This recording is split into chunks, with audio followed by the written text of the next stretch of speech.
Hello and welcome. Live from New Delhi, you're watching DD India Live. I'm Gautam Roy, and coming up in the next 30 minutes.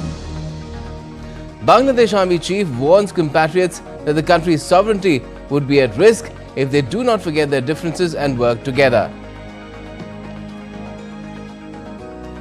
UK Prime Minister Keir Starmer says Britain will raise defence spending to 2.5% of the GDP by 2027 by cutting its overseas development budget.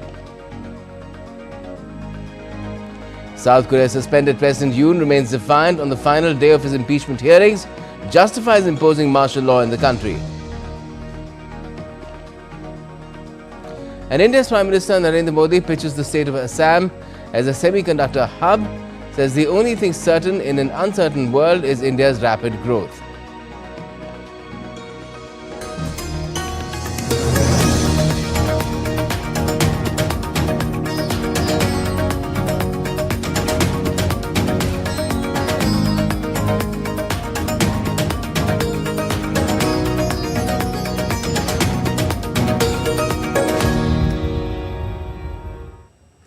First up, Bangladesh's army chief has blamed infighting for deteriorating law and order situation in the country.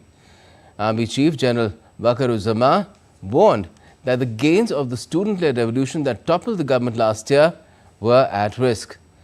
General Zaman said, and I quote, "If you can't move beyond your differences and continue meddling and fighting amongst yourselves, the independence and integrity of the country will be at risk. I warned you." Bangladesh has been driven by a surge of crime as well as protests this month, where crowds smashed several buildings. Last week, rival student factions clashed at a university campus in which more than 150 students were injured. And earlier in Bangladesh itself, student leader Nahid Islam resigned from the advisory council of the interim government as the information and broadcasting advisor amid discussions that he would join a new political outfit. At a press briefing in Dhaka, he said, "Given the current situation in the country, the rise of a new political force is necessary." Also earlier on Monday, the anti-discrimination student movement and the Jatiya Nagarik Committee announced that they would launch their political party at Manik Mia Avenue in capital Dhaka on the 28th of this month. British Prime Minister Keir Starmer has announced that he will boost defence spending of his country to 2.5% of the GDP by 2027, ahead of a high-stakes visit to Washington, D.C. for talks with US President Donald Trump.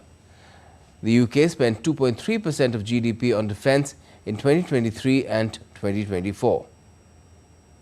I can announce this government will begin the biggest sustained increase in defence spending since the end of the Cold War. We will deliver our commitment to spend 2.5% of GDP on defence, but we will bring it forward so that we reach that level in 2027.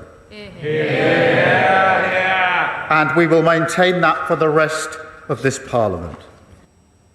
Russian President Vladimir Putin has said on Monday that while Europe's involvement in Ukraine peace talks will eventually be necessary, Moscow first wants to establish trust with Washington. He acknowledged that a deal to end the conflict remains distant, but noted that Trump is approaching the issue rationally. The first step should be devoted to increasing the level of trust between the two countries.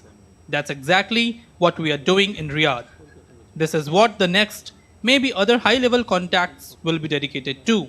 Without this, it is impossible to resolve any issue, including an issue as complex and acute as the Ukrainian crisis.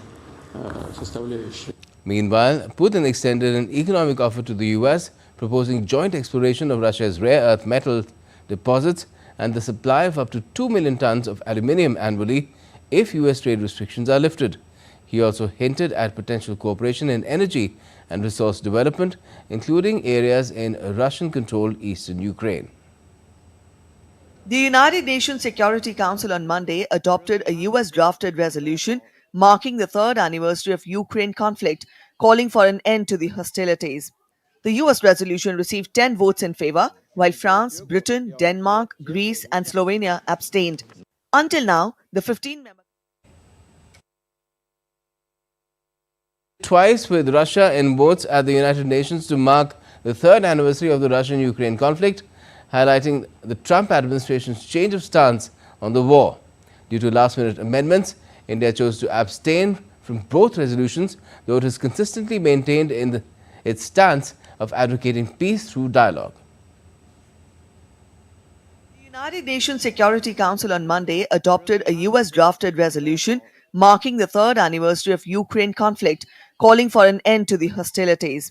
The US resolution received 10 votes in favor, while France, Britain, Denmark, Greece, and Slovenia abstained. Until now, the 15-member council has been unable to take any action on the conflict in Ukraine. The short resolution mourns the loss of life in Russia-Ukraine conflict, reiterates the UN's purpose is to maintain international peace and security and peacefully settle disputes, and also urges a swift end to the conflict. Acting US Ambassador to the UN, Dorothy Shea, told the Council that the resolution puts everyone on the path to peace and it is a first step which all should be proud of. This resolution puts us on the path to peace. It is a first step, but a crucial one of which we should all be proud.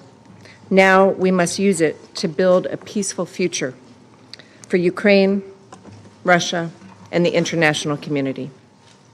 Britain's UN Ambassador Barbara Woodward told the Council that the terms of peace in Ukraine matter. And the terms of the peace must send a message that aggression does not pay.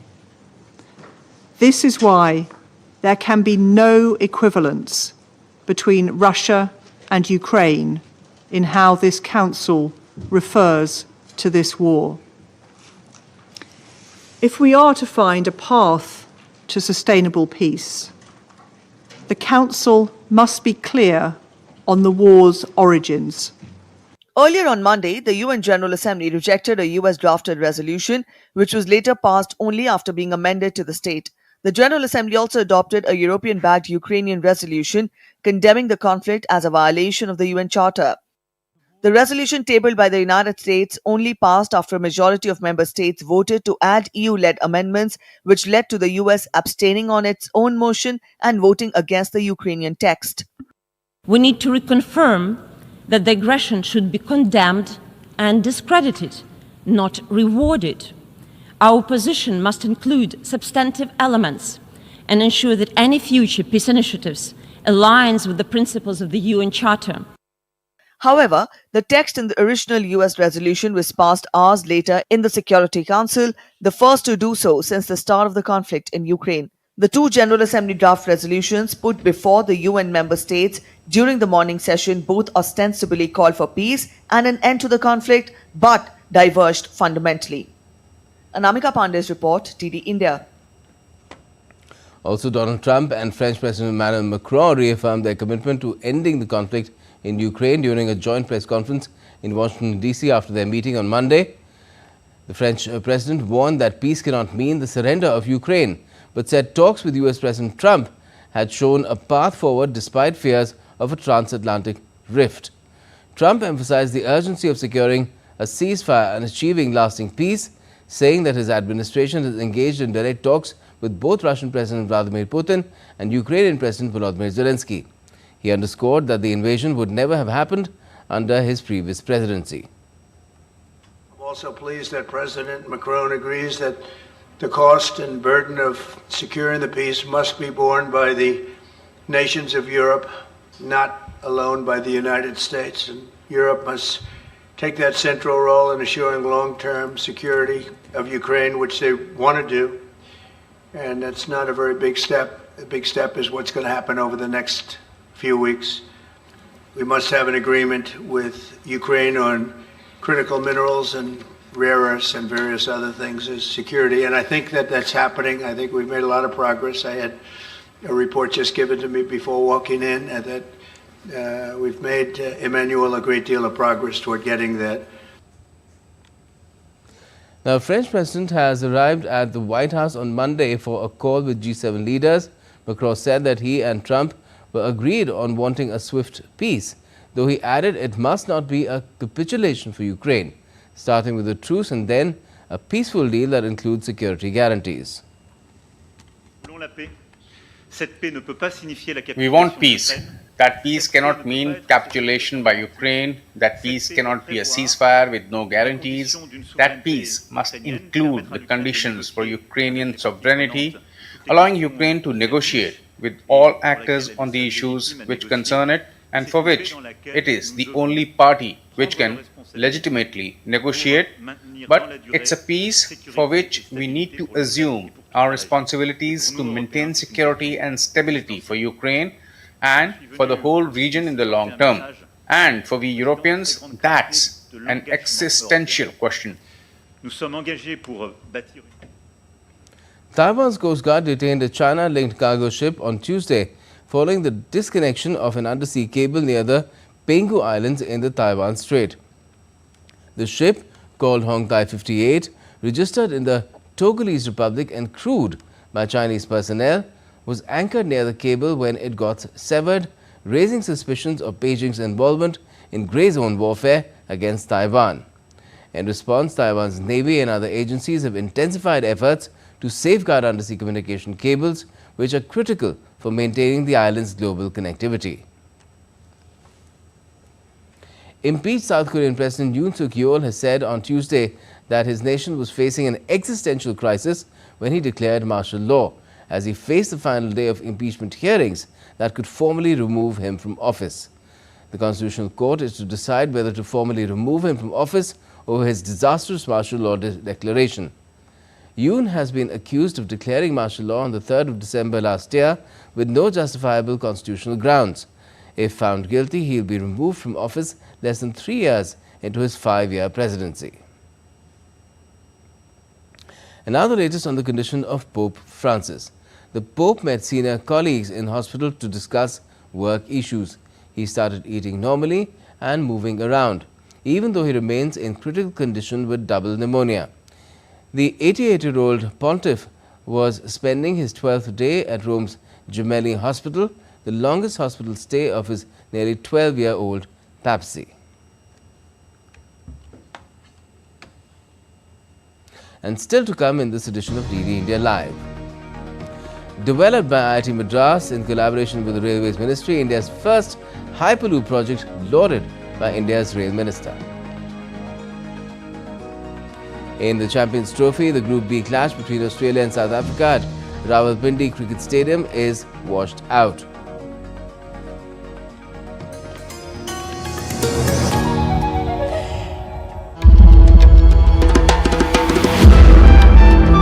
Timeless, boundless and infinite, the essence of faith, the soul of Sanatan culture, from the sacred confluence of Prayag, where divinity descends to earth. Witness the grandeur, the devotion, the magic, world's largest cultural and spiritual gathering, with over 450 million devotees expected to attend.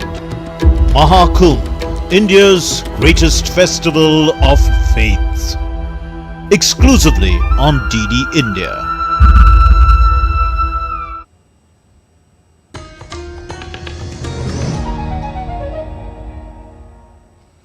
Welcome back. You're watching DD India Live. I'm Gautam Roy. Now, India's Prime Minister Narendra Modi inaugurated the Advantage Assam 2.0 Investment and Infrastructure Summit 2025 in the northeastern state of Assam in Guwahati, its capital, on Tuesday. Upon his arrival on stage, the Prime Minister was felicitated by the state's Chief Minister, Himant Biswa Sarma. The summit was also attended by a number of business leaders. The Assam Summit aims at fostering innovations and sustainable development in Assam and focusing on its industrial evolution, global trade partnerships, booming industries and the vibrant MSME sector, featuring over 240 exhibitors from across the globe. Addressing the summit, the Prime Minister said that Northeast India will have an important role in the making India a developed nation by 2047.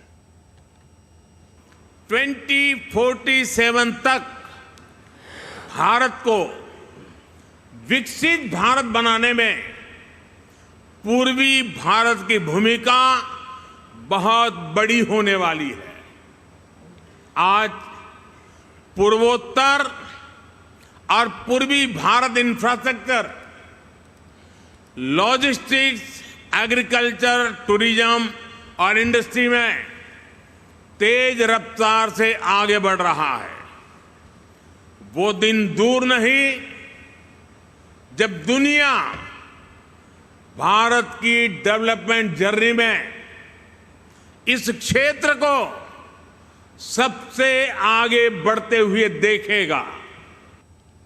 India's President Draupadi Murmu attended the centenary celebration of Patna Medical College in eastern state of Bihar on Tuesday.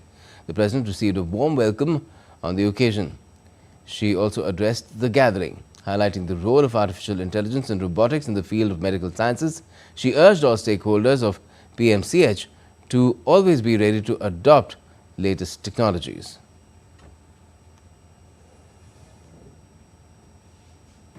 मेरी इस संस्थान से जुड़े सभी लोगों से appeal है कि आप आधुनिकतम तकनीकों को अपनाने के लिए सदैव तत्पर रहें।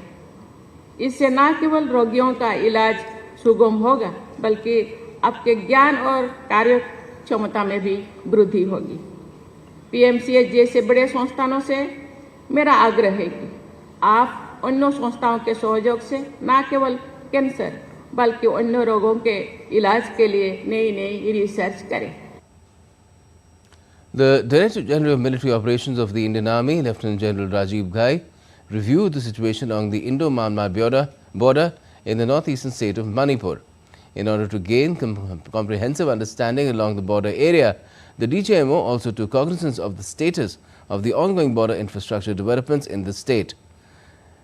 General Ghai's visit highlighted the collaborative approach between the military and the state officials to implement strategic initiatives. During his visit, General Ghai also called on Governor of Manipur, Ajay Kumar Bhalla, the State Security Advisor, Chief Secretary of Manipur and Director General of Police, Manipur. The Indian Defence Minister, Rajnath Singh, has awarded Coast Guard personnel for their services in Delhi at the 18th investiture ceremony.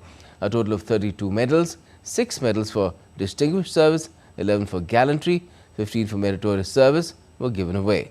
Citing a 26% increase in the budget for the Coast Guard this year, the Defence Minister said that the Modi government has recently approved the purchase of 14 fast patrol vessels, 6 air cushion vessels, 22 interceptor boats and 6 next generation offshore patrol vessels for the modernization of the fleet of the Indian Coast Guard.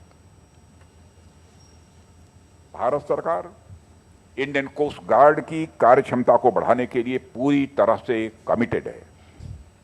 प्रधानमंत्री जी के नेतृत्व में coast guard को financial year 2025-26 के लिए 9,676 करोड़ रुपए का आवंटन किया गया है, जो पिछले वर्ष के बजट की तुलना में 26.60% अधिक है।